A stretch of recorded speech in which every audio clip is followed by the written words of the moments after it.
Hola, hola, it's your girl Erica from America. Welcome to the Confidence Chronicles podcast.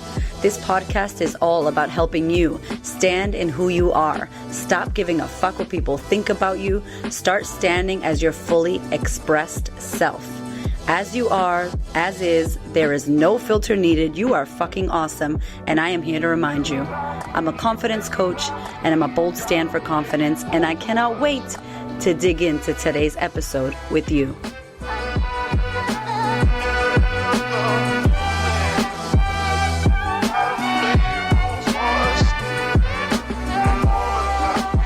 Hello, how are you? Hola, hola, ¿qué pasa?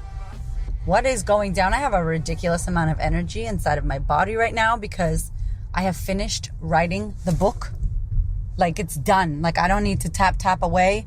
I put my press-on nails back on. It's official. The book has been written. Oh my God. I feel like I had a baby. Like, that's what it feels like right now. I'm like so energized. I'm back to like high energy, crazy vibes. I'm doing a whole podcast on what I learned through the process of writing a book, because there's a lot of key takeaways that even if you're never ever planning on writing a book, lessons that I want to share with you that are so life lessons, like incredible life lessons from writing a book. So that is coming to your face, coming to your ears very soon. We sold out of our pre-orders. I can't even tell you, 200 books sold.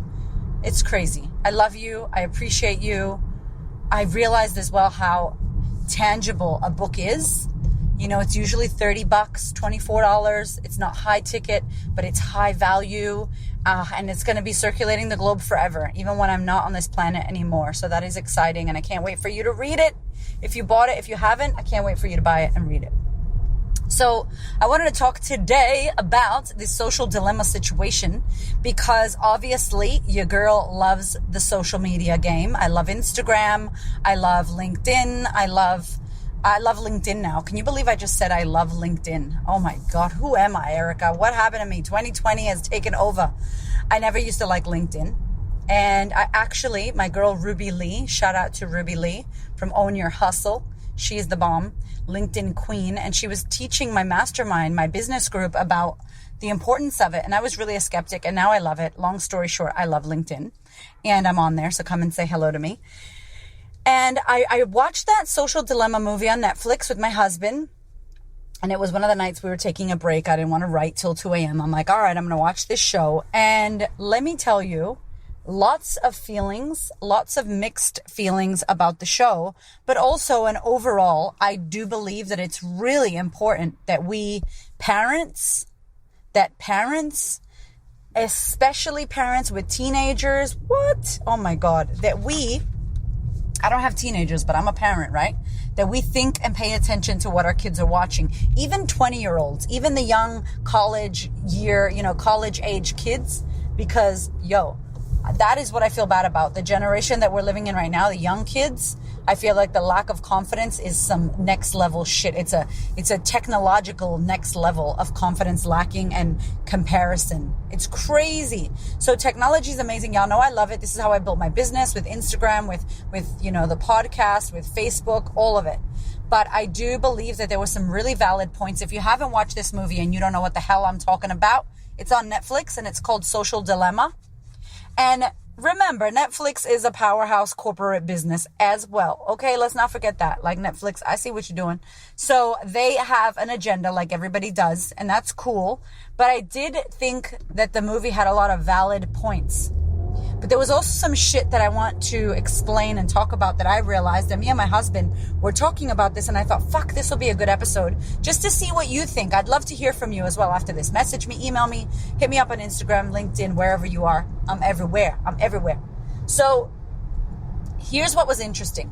They had people that used to work at these big ass companies like Google and Facebook and Instagram and Pinterest. And they were talking about how it first started and now where it is. Now the AI, is that what it's called? Yeah, the artificial intelligence, the algorithms, all that shit. Basically, it's a big marketing machine. They get to know what you like. They send you more of what you like. They divide your side. So if you're a fucking Democrat, they're going to show you the shit you like. If you're a anti-vaxxer, they're going to show you that. If you're pro this, they're going to, whatever. They're going to show you what you already like and supposedly like, which is a little bit crazy because they put you in a box based off of a few posts you liked or something you clicked on. And they only show you that, really. Like, that's all you get to see. So it's not fair. It's not helpful. I really agree. My husband always talks about how we should follow people we don't agree with. That's another fucking podcast. We should follow and listen to people that we don't agree with. Raise your hand why you think that's important. Yes, over to you. Why do you think that's important, Erica? Listen. It's important because it challenges your own bias. It challenges what you think and know to be true. I'm not saying agree with people, but when you have the ability to step in someone else's shoes and see how they see the world, and that's a very difficult thing to do. I'm not saying think about what you think they think. I'm saying stepping into their shoes and seeing the world as them and seeing what they've been through and why they think that way and going, I can understand. I did a podcast about this. Like, you don't have to agree, but you could choose to understand, basically. And I think it's important because they were talking about how all these big powerhouse social media companies and Google and all that don't do that. What they forgot to talk about, which pissed me off, is that YouTube, especially Google, all of those companies, Facebook, this year, 2020, coronavirus, this year, what they forgot to tell you in that movie, or they forgot to say, is that they have been blocking content. And now, it doesn't matter if you're a conspiracy theorist or not. It doesn't matter, by the way. That's not what this is about. What matters is that we have human rights and choices and freedom of speech and power of the press and all that jazz. And when big-ass companies block you, and oh my God, so many people have been blocked that I follow on YouTube, it's crazy. And you have to think there's got to be an agenda going on. They didn't talk about that. And I wish they would have talked about that because that's in reality what's actually happening right now. And it was a very 2020 coronavirus documentary. So it's very like modern and new. It's not some old bullshit about social media. So I didn't like that.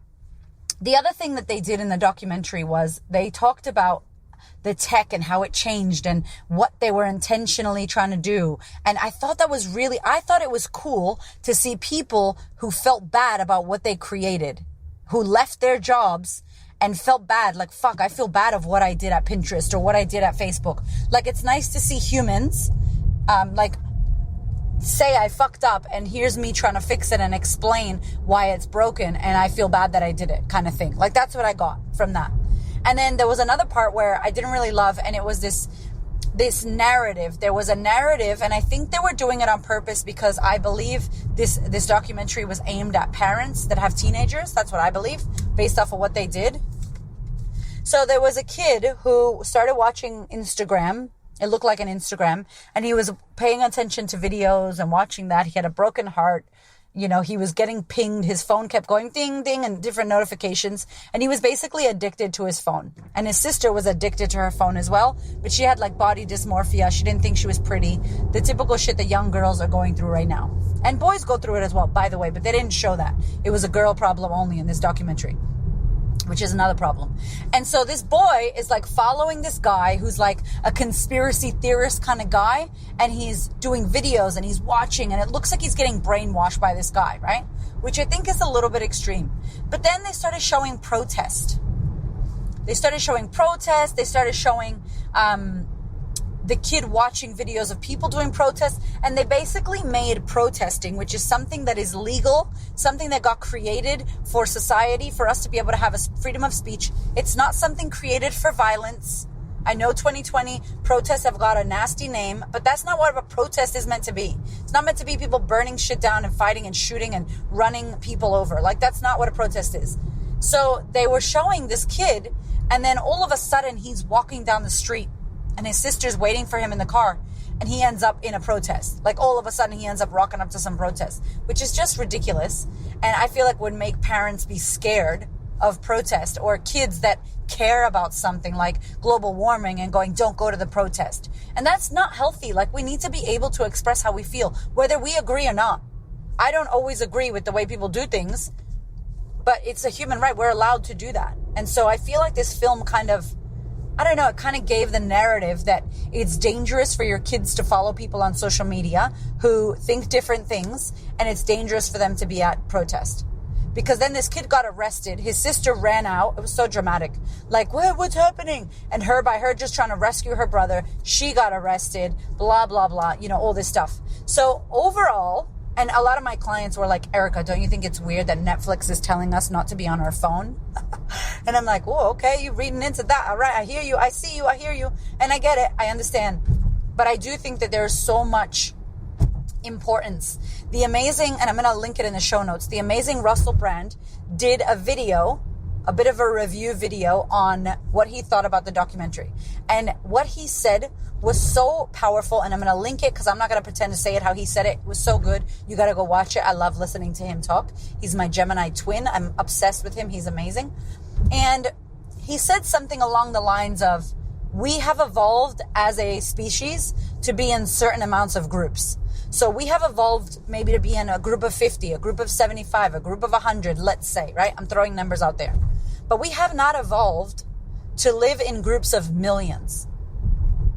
We have not evolved to live in groups of millions. And when you think about the internet, and when you think about someone who's an influencer or a celebrity or whatever, who decides to open an Instagram page, and now all of a sudden, 50,000, 500,000, 50 million people are following them and picking them apart and having an opinion about every single thing that they say. And he's like, we are not designed, we have not evolved to be able to handle that. We don't have that algorithm. You know what I'm saying? We don't have that ability because we were never destined and meant to be in groups of 50 million people. We have that tribe mentality shit where we want to fit in. I talk about it in my book, by the way, upcoming book. Let me do a little shameless plug in case I didn't tell you at the beginning. I'm going to be doing that shit, by the way. When my book is out, I'm going to be doing the whole, like in my book, like Confidence Feels Like Shit. You know that book? Swipe up. See, he's telling us the shit that we know about tribal mentality and how we do want to fit in. Like, hello, we have an old ass brain. We have this prehistoric times where we were in tribes and we had to stick together. We had to fit in order to survive, right? But now you got like 8 billion people on the planet.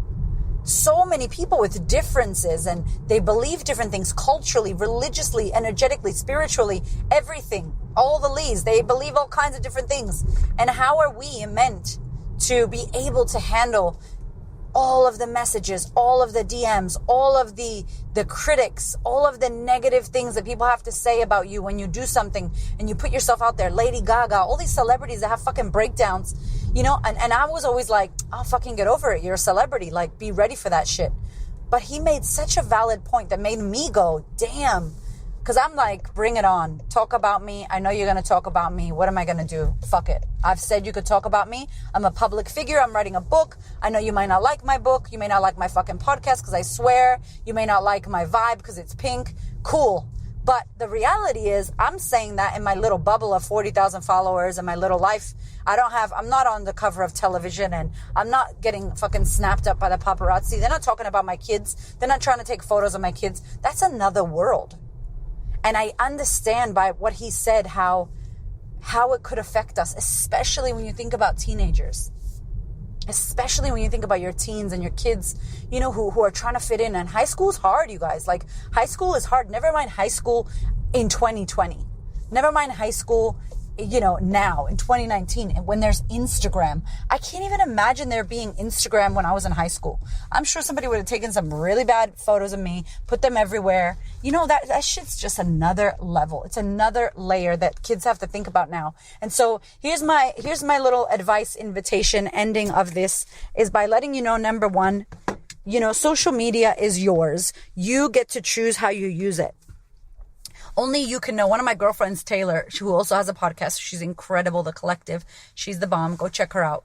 She did a podcast with me, actually. And Taylor talks about she talked to me about today that she was realizing that she was using social media so much, like Instagram, and now she's doing like an hour a day. She's going in there, posting, doing this, and she's putting it in her calendar, which I thought was so amazing. I don't have this problem because I'm doing so much shit that I just go in, I post, and I'm out. I can't really sit there and, go back and forth and watch people's stories and do all that shit. I can't do it. I'm not an asshole. I just can't do it because I'm creating so much stuff and it's just me doing it. So an idea that I have, if you want to work with your kids or yourself on this, is give it a time. If you have teenagers, I highly recommend they watch this movie. It's a great idea for them to understand that there's a dopamine hit, that there's a physical mental thing that happens to us in our brains when we are on our phones, and how we need our phones and how we're addicted to our phones. It's so powerful. But also, I think if you're not a teenager, if you're a grown up, you're a grown-ass person. You need to know yourself. I know that my phone is not just my phone. My phone is my internet banking. My phone is where I make money. My phone is how I look after my clients. My phone is how I'm on my phone right now doing this podcast. My phone is how I speak to the world, how I create my content. My phone is my video camera, or my phone, my photo camera. It's not just a phone. I'm not just addicted to my phone. There's so many things that our phones are now. And I think it's really powerful if you yourself can reframe what your phone is. So many people are I don't want to be stuck to my phone. I'm sorry, but if you want to be successful and you want to grow an audience organically, authentically, social media has to be a part of your strategy. It has to be. That's where the people are. You go to where the people are. You serve the people. Do you have to be addicted and stuck to it 24/7? No. But you'd be kidding yourself, especially if you're starting out in business, to say that you're not going to be on your phone. I'm sorry. We got to evolve with what the world's doing. That being said, boundaries. That being said, know what's good for you. That being said, know who to follow and who not to follow. Know that you can't sit there consuming content. It's not going to make you feel good. Your eyes will start burning. You'll feel depressed. You'll feel like shit. If you start following too many good accounts of women with, fucking 24 packs and they're bikini body, all this bullshit, remember that what you see is not always real most of the time. That's why I talk about how I use filters and I'm this is my filter. I love it. Yes, I tell y'all, use a filter. I don't care. Use it. Don't use it. Doesn't matter. But please don't get it twisted and start comparing yourself to people on social media. Show your kids this movie. Talk to your family about it. Bring it up. Maybe set some boundaries. Me and Hamish know when we're on our phone too much. I'm all right, babe. He's all right, babe. Shit, let's get off. We put it down. We put it in a little fruit basket thing in our house. Put it away, and then we're hi, and we look at each other in the eyes. Hello, how are you? And I really try hard to look at my kids in their eyes. I know this sounds crazy, but parents, you feel me, should be busy. Be yeah, okay, go out, sit down, yeah, watch YouTube, whatever.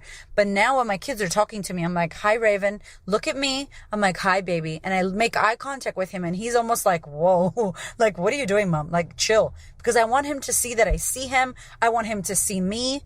We want that intensity. We want to have eye contact. We want to be connecting. This is how we connect as well when you're not using your phone, is looking at someone, listening to someone with your whole body, not on your phone and listening, right? Another thing I think that was really powerful, at the end they did share a few things you could do, but I think it's really powerful to know when you've had enough, to have a detox, to know, do you need to stop at 9 p.m.? Or are you one of those people that you can be on your phone all the way till you go to bed and you're fine? But maybe it's the morning that's not good for you. Maybe first thing in the morning picking up your phone makes you feel like shit. You guys, no one's going to tell you. There's all these fucking blogs about the best way to do it. No, the best way to do it is the way that you know yourself. Do you know what's good for you? If you don't, you need to get to finding out. For me, I know in the morning I could check all my shit. I feel good. I know at night, too late at night, I don't need to be on my phone. I don't need to be on my phone too late at night because I won't get shit done. I'm really wound up then. I can't sleep. I'll be taking magnesium, y'all. I can't sleep if I'm too wound up. I know myself. But in the morning, I'm on fire. I'm bam, if I get a nasty email, cool, doesn't matter. Next thing, let's go. I feel ready for my day. One of my other good friends, she's only checking her email at 4 o'clock. That's what she's doing. So she told all her clients, don't email me unless it's 4 o'clock. I'm not checking it once a day. So now she's getting a little bit of structure and boundaries because she was finding that she was constantly on her phone, constantly available, constantly replying. So you could still run $1 million business, be a boss bitch, have a lot of followers, be an influencer, all that jazz, and have boundaries with your time on the internet. But if it's not bothering you and you're good to go, cool. If you got teenagers, you got to teach them this. How do you teach them? By you doing it. Not by telling them. Do not tell them get off your phone and you're on your phone 99% of the time. That shit's not going to work. You're going to have to come to a resolution together and say, I'm going to get off my phone. What about you? Let's put our phones here. Let's do this. I would say work with your kids as opposed to telling them what they need to do. When kids are after the freaking 7 years old, they're pretty switched on. 7-year-olds are pretty switched on. They could agree and they could work with you on something and go, all right, this is what we're going to do. As opposed to going, give me the phone, get off the phone, and making it a bad thing, because who knows? They might grow up and become business people or have a run a business where they need to use their phone. They might create an app. Phones are fantastic. The fucking technology is amazing. We got to be on it. And I don't even have enough time to tell you about the crazy child sex pornography pedophile bullshit that this year has brought us all around the world. And if you don't know, there's like 30 million people being sex trafficked, and about 10 million of those are children. Sex trafficking, okay? It is a real fucking thing. So if you got teenagers, if you have kids with phones, you need to know what they're watching. Even YouTube for kids is a bunch of bullshit. There's a lot of nasty shit in there. So watch this show, watch this documentary. If you got kids, make it a family night, get some popcorn, get it together, watch it together. But more than watch it, when you finish, have a meeting, talk about it. Let's dissect it. Let's rip it apart. What did you like? What didn't you like? How did that make you feel? And at the end of the day, the internet is an amazing tool. Like anything, you need balance. Like anything, you get to choose how you use it. Don't let that shit use you. You use it. And if it's making you feel bad, then it's using you. If it's making you feel bad, it's not helping you. You need to check in with how you feel. Close your eyes. Feel yourself. Do I feel good? Do I feel stressed? Do I feel bad? Does that account make me feel good? No. Does that account make me angry? Yep. Get rid of it. Get rid of the stuff. Call that shit. Marie Kondo that shit. Marie Kondo your social media. Marie Kondo your Instagram and your Facebook and your LinkedIn and all that shit that you don't want to be looking at. Marie Kondo that shit. That's it. I love you. My love, so many of you have messaged me about the pre-order, and if you missed out, please do not worry. Please head to thequeenofconfidence.com and sign up for the waitlist. As soon as that book is available, you will be the first to know. You will get an email from me with a link where you can purchase the book. I cannot wait for you to read this. I love you and I thank you. Head to thequeenofconfidence.com, sign up for the waitlist, and I will email you as soon as that book is ready to go. I love you. Thank you so much for listening. I so appreciate your ears, your time, your energy, and your attention. Please do me a favor and head over to Apple iTunes. Subscribe so that you don't miss an episode. Share this episode with a sister who you know needs to hear it. And if you feel called to, leave me a review. I'd love to know what you think about the podcast. I'd love to know how this information is helping you change your world. Thank you so much for being here. I know that there are many podcasts you could listen to, and I really appreciate you listening to mine. Have a gorgeous week, honey.